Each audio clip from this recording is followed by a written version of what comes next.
So I'm Seema Sheth, and I run two businesses here in Louisville. The first is a financial planning practice that is all female, which is super rare, not only for the city of Louisville, but for the industry in general.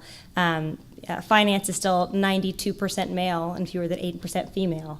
And if you think about the population of the United States alone, this year women crested more than half of the population. We are now 50.6% of the population. We also have 47% of all degrees and 52% of all higher degrees. So women are a really important factor in our marketplace. Unfortunately, in the world of finance, we're lagging behind that. So one of my major missions in life is to try and create a little bit more parity there. And part of that is by creating space for other women to be successful in the world of finance, which is tough. The other business that I run is called the Adulting Academy, and I teach young people how to do things with their money. So most of us, again, finish school at 18 and now have access to an incredible amount of credit, an incredible amount of student loan debt. And so being educated about what those things are and how they work before you sign on the dotted line has become even more important. So those are the two things that I am dedicated to personally. But tell you a little bit more about my ideas of how money can impact your life. We've heard a lot about the idea of scarcity. And I think what's interesting is in my financial planning practice, most people, since I work primarily with women, would rather visit their gynecologist than come and sit down with me and open up their Excel spreadsheet, right? Because it's become this thing that's so taboo. In advance of talking about your money, you're meant to have it figured out. And as women, particularly so, I've had people where I've called and said, hey, let's come in and let's talk about your personal finance. They're like, yeah, I'll do that as soon as I fix it. Like, right, so my job is to help you fix it. If you never come in and open up that book and let us look and see what's happening underneath the hood, we're never going to have the option to make those little tweaks that will make you more financially successful. Unfortunately, that opens you up to a ton of vulnerability. And again, none of us want to be laid bare in front of anybody else. And again, particularly so for women. So one of the themes we've talked about quite often, again today, is this idea of scarcity.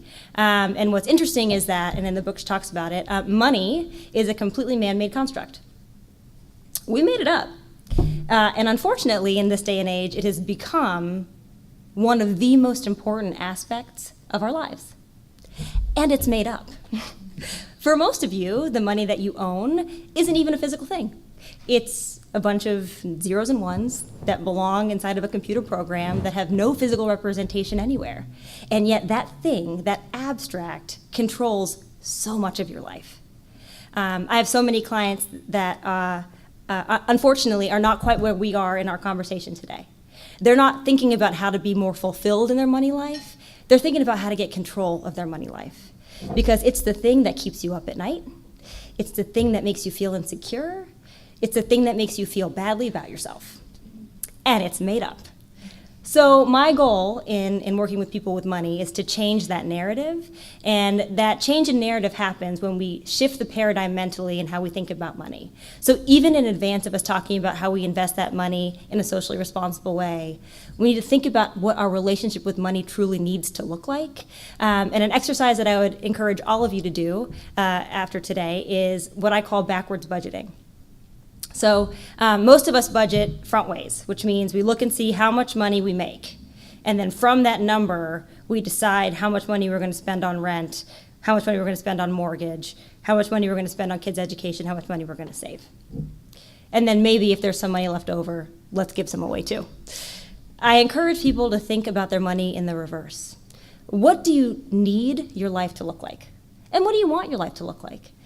For most people, again, if you think about truly where you want to live or truly how much money you want to give away, make those priorities, put them on your balance sheet first, and then decide to move backwards in how you treat your money. So if you decide that this is the house I must live in and this is the amount of money I must give away, then maybe some other things that you are electing to do fall by the wayside.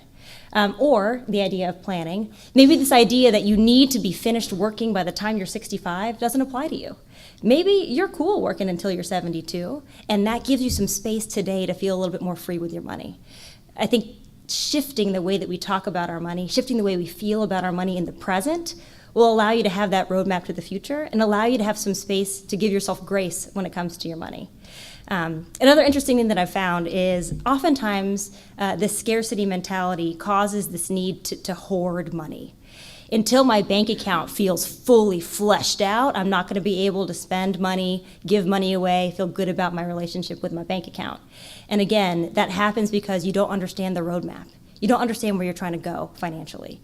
So meet with an advisor and figure out what the next 30 years might look like financially. And I guarantee you that will give you some confidence and give you some space in what you're able to do today. My last thing I'll say before I leave you all and hopefully have a wonderful discussion with these people up here, is this idea that to be charitable and to be ethical with one's money, we must have tons of it. It's a total lie. In fact, some of my most charitable clients are those with the smallest bank accounts.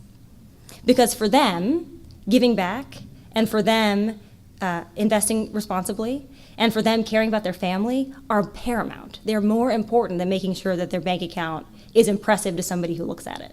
And those people, although again, maybe when they end their lives, they don't have bajillions of dollars to give away, they're living a fulfilled life today. And that is so important because when you become healthy with your relationship with your personal finance, so many options are available to you. You're not working the job you have to, right? Then you have the space to work the job you want to. You're not saving because you're supposed to. You're saving because you want to. And you're not saying no to giving because you feel like you're never going to be able to retire. You're saying yes to giving because you understand what those benchmarks look like. So hopefully all of you will walk away being like, of course, I can do everything I want to do with my personal finance. All I need to do is meet with a planner. But it really is. It sounds so silly to make it so simple, but it truly is. If we can take that intimidation factor away from money, and if we can take that taboo about talking about money away, I think we would all be much happier people when it comes to finance.